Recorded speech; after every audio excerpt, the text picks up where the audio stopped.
On this episode of Campus Connection, we have details about Facebook's plans to open another data center right here in Rutherford County. Plus, we have an update on Isothermal's QEP initiative. And if you're wondering why I'm out here in the hallway, well, with all the construction going on the roof, our studio's not available, but the show must go on. So I'm Dylan Huffman, and Isothermal's Campus Connection starts right now.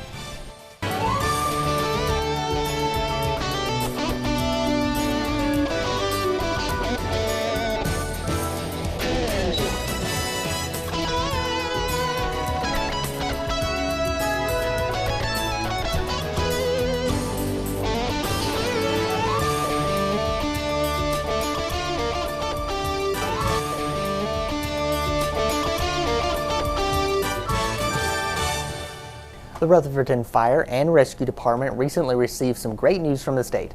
Marva Hemmingson had an opportunity to talk to Doug Barrick about how this new rating affects property owners.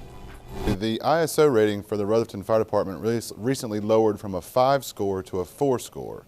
The ISO rating is a rating that is inspected by the Office of the State Fire Marshal. They come in, they look at our volunteer response, our personnel response to calls, our training, our equipment, our water supplies. They look at us on a rating of about 6 different things that the fire department does on a daily basis. And the real winner in that is the citizens. They're guaranteed great fire service through our fire department, but they also now are rewarded in lower property insurance premiums, because an ISO score is what property insurance uses as one of the components to set property insurance. The fire department also received a grant, and we'll bring you that story on the next episode of Campus Connection. Now, in an earlier show, we had a story about the library and EMS station that was being built in Caroline. The construction was projected to be completed on November 1st, with the ribbon cutting ceremony taking place on November 10th. Now, since we aired the story, the ribbon cutting ceremony has been rescheduled to December 1st, coordinating with the new completion date. Facebook is continuing to put more of its roots into Rutherford County with the announcement of their third data center and server farm right here in the county. Now, site manager Kevin McCammon says that the company has sought local residents to work in these centers. The positions include operator manager, project manager, technicians, and engineers. Now, the 400,000 square foot facility is scheduled to be completed in 2017. Well, Election Day is a big day in Rutherford County. Here are some of the winners. Rutherford County elections were held on November 3rd, and some of the results might shock you just a little bit. In Lake Lure, Bob Keith won the vote for mayor. In Rutherford, Henry Giles and Christy Bear got the election for councilman. Also, for the first time in a long time, a write-in won the vote for Spindale commissioner. Congratulations to James Hamilton. The towns of Forest City and Rutherford both voted yes on the malt beverage ballot. This gives businesses the right to sell alcohol without selling food. Congratulations to all the other winners, and you can see a link to all the winners on our Facebook and Twitter page. I don't know about you all, but these stories are wearing me out, and I probably need a drink of water. So how about a break? Coming up next, we'll talk about the upcoming holiday events in the area, a profile on Rutherford County's Visual Arts Center, and the Charlotte Rolling Hornets buzzing through campus in sports. We'll be right back. This is Morning Edition on WNCW with your host, Paul Foster. The time is 6:45 a.m. The Bureau of Labor Statistics projects that total employment is expected to increase, with 63% of all careers requiring a college education. Today is your day to start strong and finish stronger. See yourself as anything you want to be at Isothermal Community College. Be ICC Strong. Spring registration begins November 2nd. Visit us at isothermal.edu/strong. Find your path today by pursuing a career in office administration. Potential employment opportunities include office managers, administrative assistants, and social media specialists. Students not only obtain organizational skills, but also software, professionalism, research, and communication skills. So visit Isothermal's Business Sciences today to get your start toward an office administration degree, diploma, or The skies lit up over at the Isothermal's campus in celebration of Veterans Day. Robbie Starr tells us about this exciting celebration. Veterans Day was celebrated in a big way at Isothermal's Community College's Foundation for the Performing Arts Center.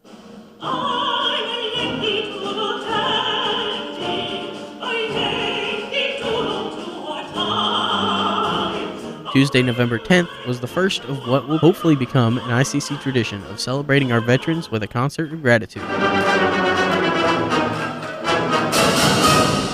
Gardner-Webb University Orchestra joined the Symphony of Rutherford County, Crest High School's Chamber Orchestra, and the Rutherford Community Chorus to provide an evening of inspirational music.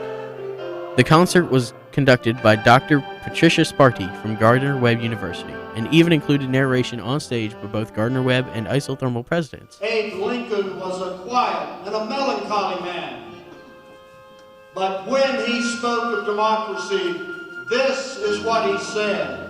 He said, "As I would not be a slave, so I would not be a master. This expresses my idea of democracy." The night's festivities concluded with a spectacular fireworks display over the lake. For Campus Connection, I'm Robbie Starr. The Charlotte Rolling Hornets visited ICC recently, promoting their independence for children and adults with disabilities. TJ Moore is here with the story. It's kind of like a stigma that follows us everywhere we go. You know, whether it's a wheelchair or a prosthetic limb that you're using, if you're an amputee, you know, you're looked at differently. From halftime entertainment at college and NBA games to burning up the nets in gyms all across the state, Tim Caldwell and his Charlotte Rolling Hornet teammates have been breaking down stigmas one swish at a time, redefining the image of people living with disability. The Rolling Hornets swarmed Isothermal on November 10th and played exhibition games at the SGA and Disability Services sponsored event. Students had the opportunity to hear inspirational testimonies from the players and tried their hand at shooting baskets from a wheelchair, a task which is not easy at all.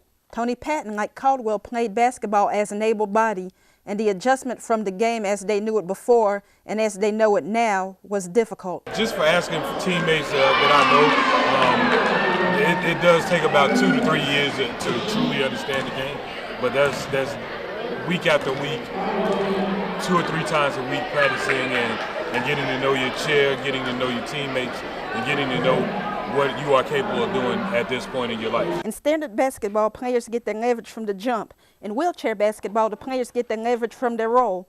For the Rolling Hornets, they also get their leverage from the strength of their camaraderie.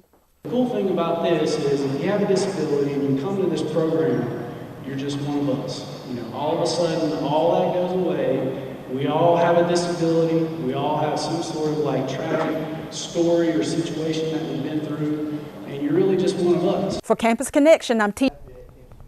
As a follow-up to the QEP report that we have been doing all semester, Ann Oxenrider sat down with Chuck Thompson and gave us a follow-up to the success of the reaccreditation process. So the SACS review team was here at the end of October, and the visit went very well. They met with our faculty and our staff and our students and were very impressed with the way that we had prepared. There were several positive outcomes for the college. We want to provide full programs at Chase and East High School, and we needed to ask for permission to do a full degree at another site, and we were granted approval to do that. And then the other part was we presented our QEP, and many people across campus. We had over 50 people involved in preparing that plan. On the next episode of Campus Connection, Adam Pettit will tell us more about the continuation through the positive reviews of Start Strong, Finish Stronger. Now we have some important dates to tell you about as we approach the end of the semester. The last day to drop with a grade of a W is Thursday, November 19th. The financial aid deadline for spring is also this week. It happens on Friday, November 20th. Next week, the college will be closed on the 25th, 26th, and 27th in the observance of Thanksgiving Day. And finally, registration for spring classes closes on December 4th and won't reopen back up until last chance registration on January 5th and 6th. Now coming up this month at the Foundation, it's children's theater and something surely to get you in the Christmas spirit. Amanda Melton tells us all about it. This holiday season, the Foundation has 2 upcoming shows that will be great for the entire family. On November 23rd at 10 a.m., don't miss the Off-Broadway award-nominated show adapted from the New York Times bestseller book, The Lightning Thief. This hit musical was nominated for Outstanding Musical from the Lortel Awards and for the Best Family Show from the Off-Broadway Alliance.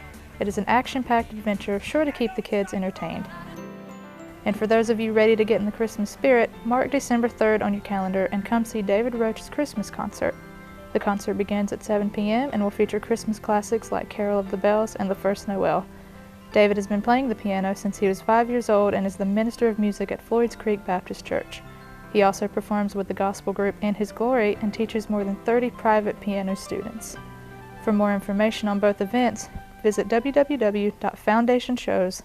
As December approaches, it's time to start thinking about holiday shopping, and what better place to start than downtown Rutherford. Now, the Rutherford County Visual Artists Guild is a nonprofit organization made up of artists, crafters, and volunteers with a passion for growing the art community. You'll find everything from handmade jewelry to bowls and paintings at their gallery show. Plus, by making a purchase at the Visual Arts Center, you're supporting the vibrant, growing art community right here in Rutherford County. Now, holiday hours have already begun, and the Holiday Boutique begins November 21st, featuring handmade holiday gifts. The Visual Arts Center is located on North Main Street. To find out more about the Rutherford County Visual Arts Center, visit them at rcvag.com. On Thanksgiving night, the town of Forest City will host its annual tree lighting ceremony. The Foothills Community Choir will perform Christmas favorites, and stores along Main Street will be open. You can bask in the holiday season and celebrate with friends and neighbors on December 5th as the towns of Rutherfordton and Spindale host their Christmas parade. The parade will start in downtown Spindale at 3 and finish up in Rutherfordton at 5. Now, a month after the storm in South Carolina, Governor Nikki Haley described it as a 1-in-1,000-year event. South Carolina is still feeling the effects of the severe flooding that killed 14 people and caused an estimated $1 billion worth of damage. The state's Emergency Management Division is still accepting volunteer services, donations, and food items. If you're interested in donating or volunteering, you can log on to www.scemd.org or call 1-888-585-9643. Well, as we leave you today, on behalf of everyone in the broadcasting department, we want to pay our respects to those who lost their lives this past weekend in Paris. I'm Dylan Huffman. Have a good day.